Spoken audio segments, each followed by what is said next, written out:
Ladies and gentlemen, what's going on? This is Moltritz.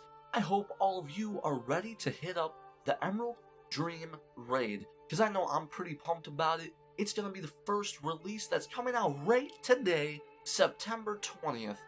Alrighty everybody, developer insights. This video is basically going to be about the how the developers thought about it, and some of the bosses that I'm looking forward to fighting, but it's not actually going to include any footage from the raid itself. Developer insights. Ever since the first hints of the Emerald Dream were unearthed in classic World of Warcraft over a decade ago, it's been a place players and developers alike have wanted to explore from the moment the earliest design documents took shape for Val-Shara, with a story revolving around the nightmare seeping into a peaceful Druidic grove. We had Emerald Dream Raid penciled in as a central piece of the expansion's content. Because of the dream's nature as a mirror of our own world, initially perfect but now deeply corrupt, we began by brainstorming specific locations in Azeroth that had strong ties to Druidism, and those set pieces served as the building blocks for the raid zone. Of course, showcasing the corrupt Emerald Nightmare does not necessarily scratch the itch to see the verdant and unspoiled dream itself glimpsed so many years ago. But if adventurers can preserve through the trials of Nightmare Lord's twisted realm, perhaps a piece of pure dream can still be reclaimed. Alrighty, so they're hinting at possibly we'll get to see the uncorrupted Emerald Dream, or it's a little bit of a drop for future content. Maybe they'll have, like, since you got the attunement for doing the Emerald Nightmare raid, now you can go into the Emerald Dream and possibly do like a mini raid. That's just all hypothetical or theorizing, guys. I'm not positive. I just want to throw that out there. Alright, so the next couple of bosses basically spawn in any order, because I believe you take a portal to get to them. So I'm just going to throw down a couple bosses that I think are pretty cool. Number 3, Ursoc. Ursoc is one of the wild gods, patron of the Furblord, and closely linked to the Druidic powers of shapeshifting.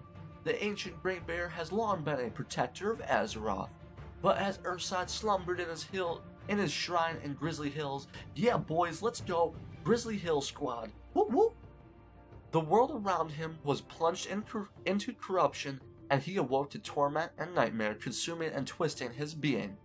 I'm a big fan of Ursoc because I have the claws of Ursoc, or maybe it's Ursol, his brother, I'm not sure. Basically there's Ursoc and Ursol, and one of them died in battle or was greatly wounded, which it might be Ursoc who was greatly wounded, that's why he was slumbering. I'm not positive, but you get the claws for him in the Druid questline. I'm so used to saying the descriptive words that it got me going on now.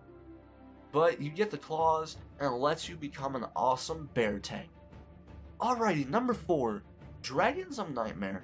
The Emerald Dream was entrusted to Ysera for safekeeping, and if you did Val-Shara's quest in line, you know what happened to her / sad face. Some of the cinematics are crazy in every zone throughout the Legion questing area. And the mightiest of her green dragon brood were assigned to stand watch over 4 portals that connected directly to Azeroth. But even before Cataclysm, these dragons began to show signs of corruption. Now the path of Nightmare's core runs through the dragon's lair. Alright, so these are the portals I believe they're talking about that we take from place to place, basically to go to this area, fight this boss, then port back to a different area, because I don't believe it's like a linear progression zone where you just go through, you fight the first boss, you turn a left hand corner, you fight some mobs, you turn a right hand corner, and you fight some other mobs. I'm pretty positive it's not like that. Like, we go in, we fight a little bit, and then all of a sudden there's a portal, we take it, and it's like a random first out of 4 bosses, and then we proceed from there in any such order. Alright guys, this has been Moltritz. I have other Legion gameplay videos. If you can please check those out, it'd be very nice, it would help me out. I have some like guides, I have how to get gold, I have some just footage if you want to check out gameplay and stuff of that nature. Alrighty guys, I hope to see you around in Legion. You have a good one, and take it easy.